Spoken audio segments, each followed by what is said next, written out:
From Super League to Olympic distance to age group world records to Kona. Go longer with the right fuel at the right time with SFuels.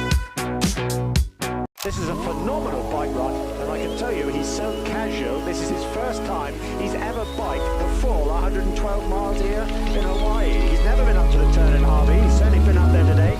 Doesn't he look...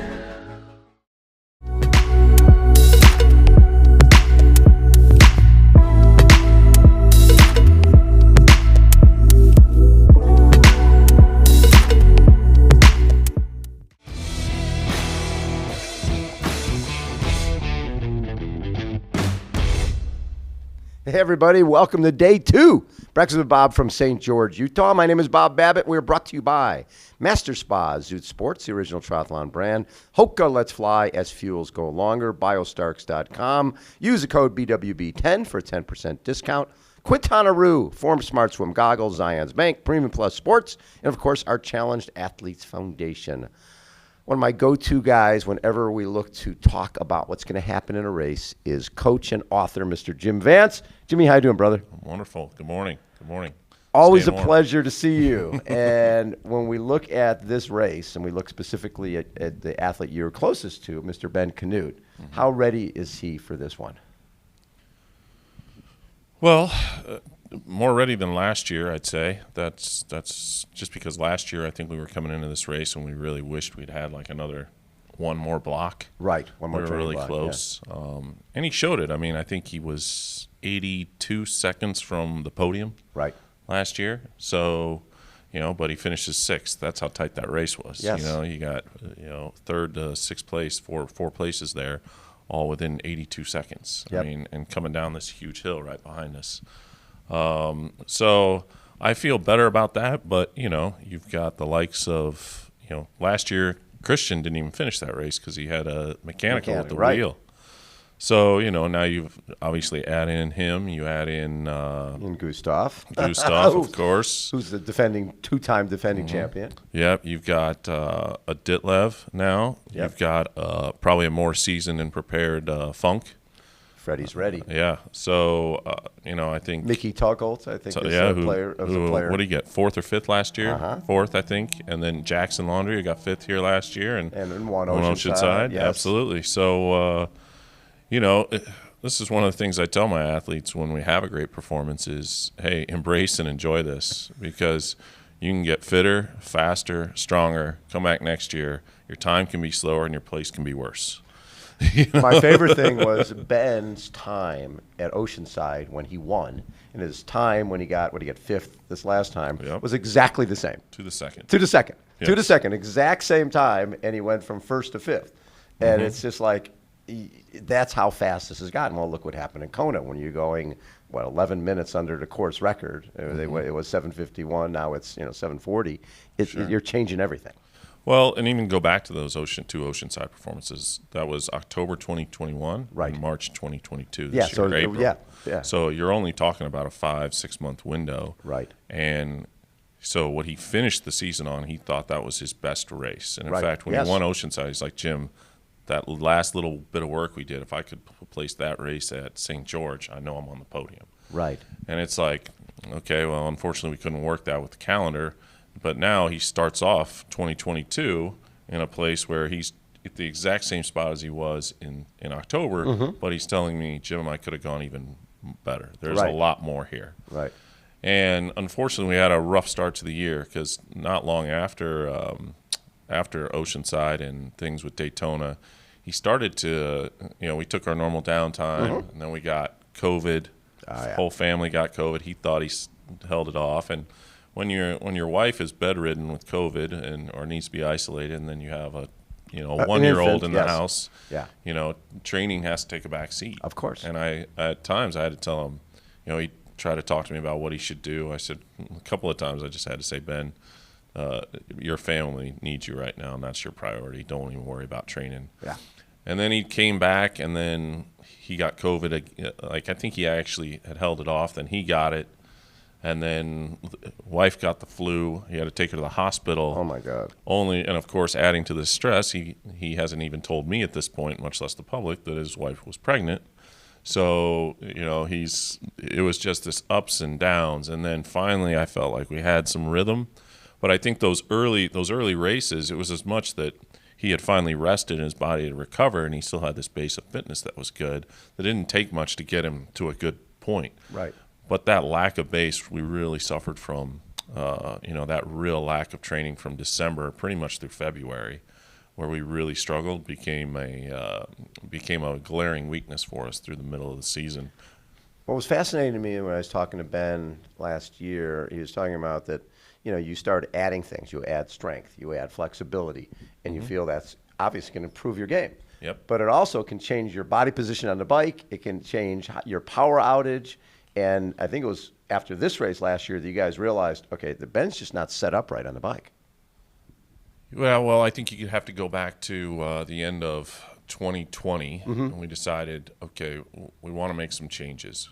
In 2020, during the pandemic, we had really focused on Ben's run because we were like, look, we'll never have a better opportunity to really focus on his running and see what we can do and make the next breakthroughs. And really, I think we're starting to see that in most recently, the work of a couple of years. But one of the things we also did to help that was we brought in a guy named Matt Pendola, who had helped Flora Duffy. He had helped Kevin McDowell in their Olympic medal pursuits. And then he brought Ben on, and even Gwen, he's worked with Jorgensen a lot. And first thing I noticed was literally within 2 weeks, Ben's swim was amazing. I mean, because the ability for this guy to just turn on the nervous system and make it sharp, and his feel in the water and some of the things he was doing, I was like, okay, this has my attention. This is working. And so we bought in. We really liked it. We started really identifying specific critical weaknesses that were affecting his run, because that's the thing. So Bobby McGee, who we work run with, guy, yes. Bobby takes all the technical parts, the biomechanical analysis of Ben, and says, okay, this is weak. We got to fix this. And then he delivers that to Pendola, who says, okay, these muscles that are at play in this movement. These are the exercises. So Pendola's he's the overall fitness, flexibility, strength, range of motion, improve these errors technically that he had. So we bought into that, and by May, when we came out here for kind of the 70.3 before the Worlds here last year, Ben was also trying to balance qualifying for the Olympic team. Exactly. And so he had to go to Italy. He had to go to, I can't even remember all the places. He traveled everywhere. Yeah. He did. Because they had to get a spot. Yeah, and it was like, well, okay, what have you done for me lately? Show us that you're hot. And, Kevin McDowell really benefited from his late surge and things. What, getting him the third spot? The second spot. Getting the second? Yeah, because we lost the third. That was the other part of that. Yes. That really hurt the U.S. Yes. Yeah. So Ben comes to here, and I'm thinking we haven't done enough specific. The performance here is bad, and he feels like crap on the bike, and he's just rolling into T2 with his hands up like this. I don't know what's going on. Yeah. Like this is awful. And I was like, okay. I went back and looked at the training, and I'm like, we tried to balance too many things in a short window of time without, Yokohama. He went to Yokohama. And when you go to Yokohama, you're in a bubble. You can't leave your hotel room for 5 days. It's like all these things that regular age groupers don't really think about. They think, well, yeah, I got to balance some kid stuff and this, but they don't tend to have to balance international travel and being stuck in a hotel room and the pressure of the Olympics. So that I looked at it and I thought I just didn't do a good enough job. And when I did recognize it was time, I probably overcooked him.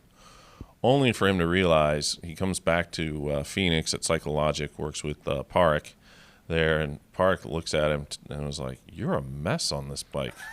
He's like, "Get off!" And he runs through all these tests on him and realize, range of motion tests. He's like, "You're not even the same person as when I fit you on this bike." He was like, "This is all changed. And that was from the work Pendola had done in 4 months, 3.5 months. So you think all this is going to be a positive, right? This is great. You're changing his body, but that changes his form on the bike. Absolutely. So so his fit was all off. His ability to produce power had changed. So we fixed it. We got him a lot better. And even now, I mean, I think most people would tell you who looks prettiest on their bike in terms of fit and position. It's Ben Canute's probably in their top 3 because he just looks so connected to his bike, and Trek's done an amazing job with their, with their speed concepts. So, he's really making it work. He even went into the wind tunnel with Parek. They created a little piece on the front for him to kind of hold his position better. That. Keep his hand in there. Yeah, keep his hand in. It's a manufactured bridge, and so he's able to kind of hold that position really well, and keeps him relaxed, which is great. So, and here's the thing.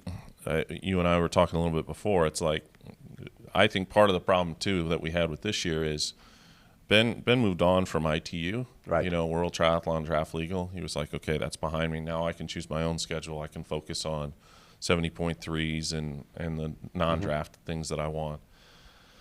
And I felt, okay, then we needed to change a lot of stuff. And in fact, we went more to like a recovery on demand type of approach. Like, okay, I'm going to give you this block of stimulus, and when it's clear you need rest, I'm going to rest you. Okay. Because he's typically been able to handle and recover quickly. But that just didn't work this year. Interesting. And so I had to go back to more of the structure that we've had in the past. And again, I think that's one thing, but it's also because, remember, we didn't have the base that we needed. Right. So I felt the need to kind of rush, and we got to get in a lot of work here, and then you balance some things, and then he gets fatigued. Yeah, and then you go to one race, and it doesn't work, and then the next race, and you're still, it's this balance of just this roller coaster. Even at Alcatraz, he ended up being so sick that we had to get him in, he had to get on antibiotics right after that race. And so it's been one of those crazy years, but I've learned a lot. And I was listening to Dan Plews in Chelsea on a podcast recently. Love Dan. And he had said something, one of the persons had asked him, okay, now it's next year, you got to change some stuff, right? You got to keep up. And he's like, No, we're going to stick with what's worked. And I'm like, I was listening to that, like, that is wise. That is, dance with the one you brung, Well, and especially when when you're not forced to, when Craig Alexander won here 2 years in a row, he had a formula: front pack swim, hang with the guys, run away from everybody. Well, then Mac attacked on the bike, and then he had to change his game. But until you have to change your game, why change? I agree, and that's I'm excited about what the future is. I feel like we're back into it now. As I mentioned before, he's expecting another baby. Yes. Even at the end of 2020, I remember a distinct conversation Ben and I had just assessing the year post-Daytona that year. And I said, Ben, you attempted to qualify for the Olympics. Okay, you bought your first home, you got married, and you had your first child, all in a pandemic. Right. Well, what's so funny about that is, I remember years ago, there was a Sebastian Coe's coach, David Martin, was coaching Kenny Souza. And Kenny was the top duathlete in the world and winning everything. And the following year, he sort of fell off the edge of the earth. And I said, David, what's going on? He goes, Bob, you have an energy pie, right? It's a circle. It's finite. And his slices were training, racing, recovery. Now they moved to Colorado. They bought a house. He had a kid. The slices get thinner, but the pie doesn't get bigger. That's true. Right? And so you have to, as a coach, you have to adapt to all those other slices that really you can't do anything about. Yeah, and you're so right. And there's like, I see my neighbors in that they have a youngster and a newborn, and I'm just laughing because, this one got a COVID exposure at at daycare. So now everybody in the neighborhood, be careful if you've been around us kids. But I'm like, that kid always has a runny nose anyway. So these kids, they're germ pods, and athletes tend to be on a thin line. So you just got to roll with these ups and downs, and you got to stick with what you got, and you got to hope things come together in a timeline that work. But I go back to it. Ben's been happy, and he's like, last year we needed 2 weeks, 3 more weeks, or one more block. He's like, this year I'm good. He told us that yesterday. He says, I feel like I'm so ready to go. And I think he loves the fact that people are counting him out. And when it comes to 70.3 Worlds, he's been where? He was second at Chattanooga. 4 top 10s in the last 4 races. Yeah. Second in 2017, 4th in 2018, 10th in 2019. But he was in Nice. But he was, people forget he came into T2 4th right behind Christian. That's right. So, he was hunting for the podium. Right. We kind of fell apart a little bit on the run late. And then, Yeah, and then obviously 6th here last year, Yes. but 82 seconds from the podium. So And he likes this course. He seems to does. do really well. You know, Alcatraz, 4-time Alcatraz champion. The type of courses that are challenging, he thrives on those. And that's one of the things about this race compared to, say, like a Chattanooga. Yeah. You know, you're not going to – Chattanooga had some rollers to it, but, you know, and you can look at the power file. I mean, I shared it on Slow Twitch, the screenshot. You know, Ben's power as he's starting the race is nice and steady, you know, and because he's solo on the front. Right. He's riding. You can see the exact point he gets caught and the change in the power and things and the surging and this and that, but the speed doesn't change. Interesting. And so, you know, some of these small roads, these guys can get carried along. Here, the climbs are long enough and sustained enough that some breakups can happen. Right. This is not just roll over one hill right into the next, and you never have to touch your brakes or shift your gears or anything. No, this is like people are spending some time climbing. So I believe that this is probably going to be a bit more of a fair race. Mm-hmm. And I think you're also seeing the racing dynamics change. I mean, go back to May here. You had a group of 5 guys off the front that did an outstanding job of working together. It's very fair. Oh. And they what was the word that Braden Curry said? Braden Curry basically said everybody was just, it was great sportsmanship. Everybody took their turn legally, and nobody took advantage of, I'm going to try to sit in twice. Yeah. And, you know, I think that's what we're getting to. You know, it's going to be a little bit, there's going to be some dynamics here. You know, obviously, no one's surprised what Ben's strategy is going to be. He's going to try to get to the front and stay at the front as long as he can, and and see, and maybe a few people catch him, but he's going to fight and try to hold on for the best position he can. So, the question is, who's coming up from behind? Is it obviously the Norwegians everyone thinks about, a Ditlev, a Funk? Yep. Those guys, the question is, how much do they come up? And do when they meet the group? Yeah. If and then obviously we got Sam Long coming up at the back that everybody's going to have an eye on. So, the dynamics here in the race, it's going to be really interesting to see. I think you'll see probably a similar front group. You're going to have an Aaron Royal up there. Yes. Mark Dubrick, youngster, good swimmer. We'll see how long he can stay in that front group and maybe contribute. So I think it's going to be an exciting day. I don't expect the gaps to be enormous out of the water, actually. No. I think because just the wetsuit dynamic is probably going to affect that. But I do think you'll probably see the cold affect some athletes. It's interesting because you're going to have people coming out of the water, 65-ish degree water to 44-ish temperatures, air temperatures, and you've got uphills, you got down. I mean, if you climb right away, so that should warm people up. But those downhills, people could get very, very cold. Yes, they can. I mean, I think people just need to be prepared for it, and that's the other gamble. How much time can you spend in T1? And how much do you put on and not overheat? Yeah, and is it easy to put on what you're going to put on? It's so hard when your body is wet. It is. Trying to put on a jersey of some sort or anything. Exactly. Yeah. And you said 44. I think it's probably going to be closer to 40. Oh, yeah. Okay. Probably, at least for the men, maybe in a degree or two cooler for the women. Right. So, I think it's going to be really interesting to see who takes the time to just say, no, I'm making sure I'm warm enough. Yes. And doing that versus those who don't. Someone's going to make that mistake. Someone for sure. So as a coach, when the Norwegians come in, and obviously technology is a huge part of their game, how do you have to change your game? Because you've always been a technology guy yourself. Sure. In fact, I go back to the very first conversation that Ben and I had in Kona when he first was talking to me about coaching back, right after the Olympic Games in 16. Rio. Yeah. Mm-hmm. And we talked about his data and a commitment to data, and saying, let's also give away your data. Let's write about it. Let's share it.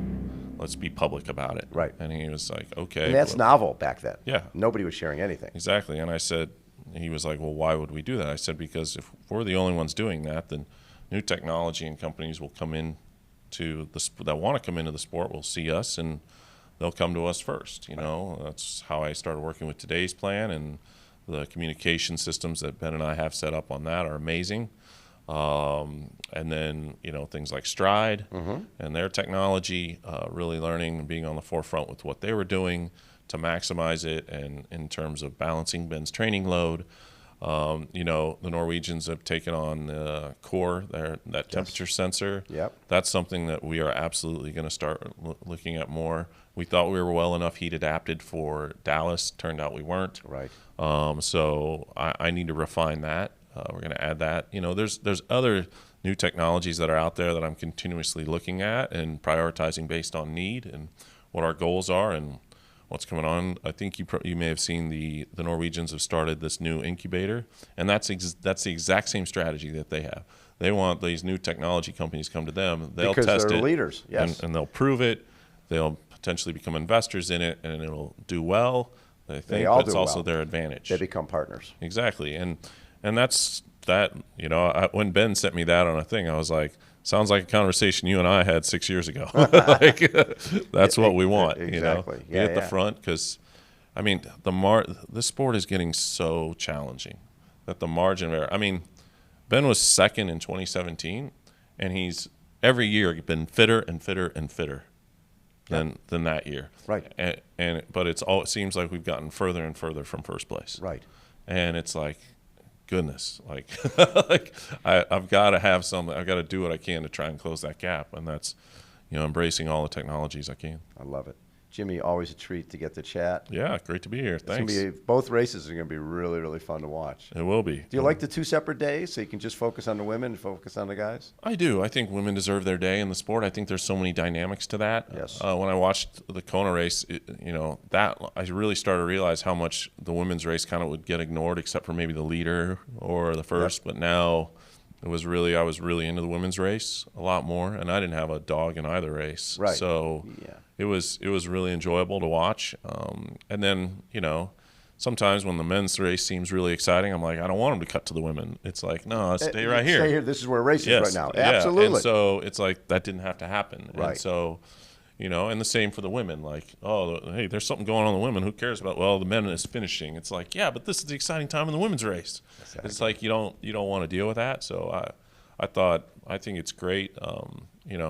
Can Kona continuously handle that many athletes back-to-back days? Or we'll find out. 2 out of 3, we'll see. But here it's a lot easier, obviously. Oh, yeah. So seems great. A Friday, Saturday's great. I can be home Sunday with the family, and it's all good. Love it. Jimmy, as always, have fun out there. Thanks, you too. Jimmy Vance has been our guest, everybody. Again, Breakfast with Bob from beautiful St. George, Utah. Hold on. We will be right back.